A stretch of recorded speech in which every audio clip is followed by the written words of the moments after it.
Okay, so today's video is going to be about how online church differs from multi-site. For pastors and church workers who work in kind of the multi-site environment, this is a big deal because how we do multi-site isn't just like a fixed point. Like there's not just like one model. There's like franchise model. There's denomination model. There's a whole different bunch of models when it comes to multi-site church. But what I think happened in the last couple of years as it relates to online church is that what we took the things that worked about video venue model multi-site churches and just thought that could apply to everybody's house as if it were a church. And that the execution in that, if we were going to do it that way, simply wasn't done. And also that the definitions on how we do that theologically simply weren't present. So what I mean is the online church depends on the COVID-19 pandemic to have happened to legitimize itself. Without it, it would still just kind of be bigger churches posting online content because they have the capacity to do so. It really did legitimize the idea of online church. Without the COVID-19 pandemic, this wouldn't have happened, and that relationship needs to be explored way more than it already is. But yeah. So when you're doing a multi-site church, when you're using the internet to stream the preaching or the music or elements of the church in one location to another, so that they can use those elements for their gathering in a larger organization of churches that all consider themselves to be one church, but are meeting in multiple locations in a city or in a state or in a province, all that kind of stuff. That is fundamentally different than what we saw with the online church while we were doing the COVID-19 lockdowns and staying at home, basically having church streamed to our living rooms. Let me explain. There is still a gathering in a specific place when you do multi-site. And that's why it is inappropriate for someone to simply just kind of bootleg, their celebrity pastor du jour's sermons, which they provide for free online so that they can facilitate multi-site. It's why it's wrong that they just do that at home without engaging with that community. And engaging is more than just being in a comment section. We'll get to that in another video, but that using of the element that is an online piece of media or a media piece that's transmitted online, that is using a thing the way a thing is supposed to be used. The church is still gathering, the fellowship is still happening, spiritual gifts are still kind of colliding together on weekends, there's still fellowship, there's still all the things that make a church because it can gather in a place. That's still happening. And you can plunk in any kind of thing into that to, facilitate that, to give it flavor, to give it, its own unique expression of the church inside the things that we're allowed to have variance on. So it's, you'd have a hard time arguing from one regard that listening to, and this is going to be a weird example, listening to hymns that are being produced somewhere else, like in a recording studio, but being transmitted to you live on a Sunday at your church, as opposed to, someone playing the organ in the church so that, people can sing hymns there. You would be hard pressed to say that that's different than, streaming music inside of an auditorium, because there's still the use of technology to get the music to the people. You're just, lengthening the wires and putting them across town as opposed to in one space.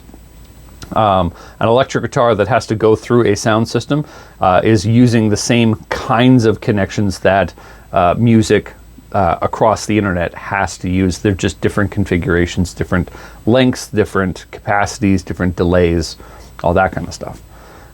So the same thing goes with sermon. Having a sermon preached live is one thing, but the sermon being preached live isn't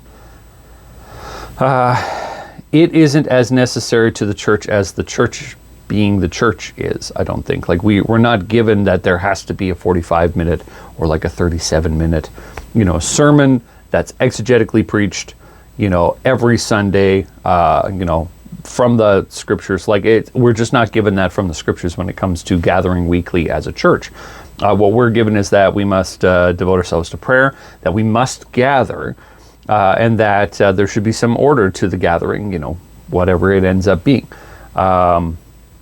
That kind of gathering uses things like technology to enhance what's already happening. And what happened during the pandemic is we took the infrastructure that allowed for those enhancements and made them, essential. The only way you were getting to your church on the weekend was to use the infrastructure that used to enhance a multi-site model, and to basically treat yourself like you were a multi-site model while you were apart from all the people who were at your multi-site. Even if you didn't go to the home campus or the main campus or the central campus that produces all the content for the multi-sites, it's not the same switch to flick that you can just decide that you're a campus of one family then. And I talked about this earlier. This was the big missed opportunity of the church, that we could have made thousands, hundreds of thousands of home churches with the cohorts that we were allowed to meet with during the pandemic, and then we would still be respecting that there are laws in place, and not having to breach those laws. But we could also during the pandemic, but we could also do what's biblically mandated of us and gather as communities, even though they would be smaller gatherings, because Christ gives us that flexibility with his descriptions of worship being in the spirit of truth, and where two or three are gathered, those kind of things. So that was a big missed opportunity, but we didn't explain that, and most importantly, we assumed that would just work, that it was never really talked about, that no one really said, okay, what we're going to do is take our multi-site strategy and apply it to the house, but you're not going to our church if it's only one person who's going there. If it's only one family that's going there, that family, it could be a home church, sure, but it's not the church that they used to go to then. It's simply using the elements that we're providing. It was a scattering of the church, and we just didn't want to actually say that was happening, because it made it, we would have to wrestle with the implications of what we did to our church bodies for 2 years by applying this multi-site strategy to everyone's devices like we did. Where we could have sent everyone on mission, instead we made sure that everyone was tapped in and logged into ours accounts for the validity that we were trying to have as church organizations that simply were not meeting anymore.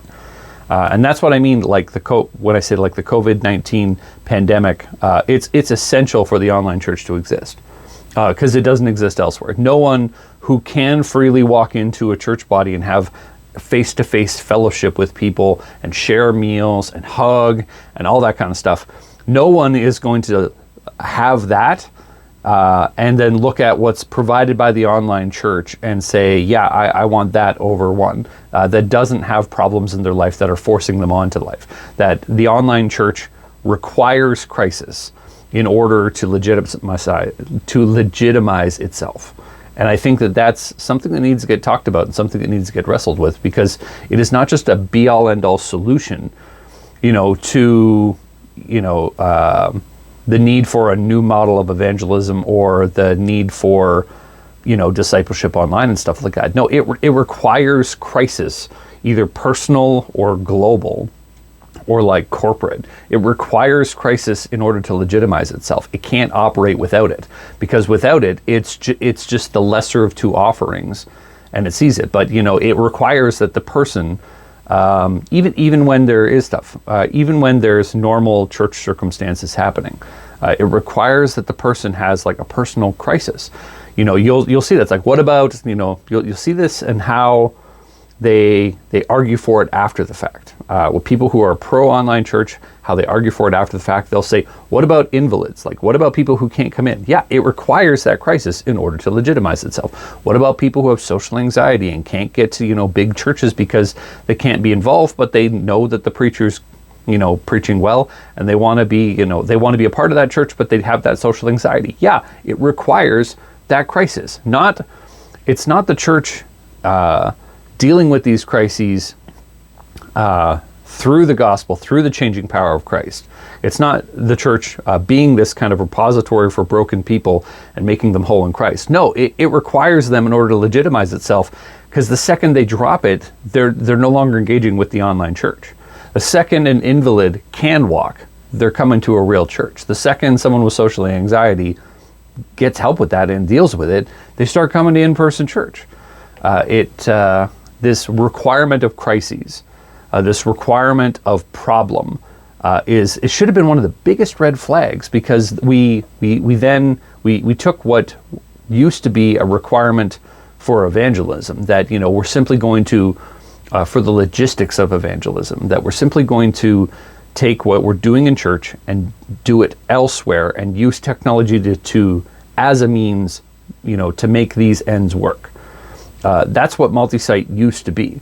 That's what technologically facilitated multi-site used to be.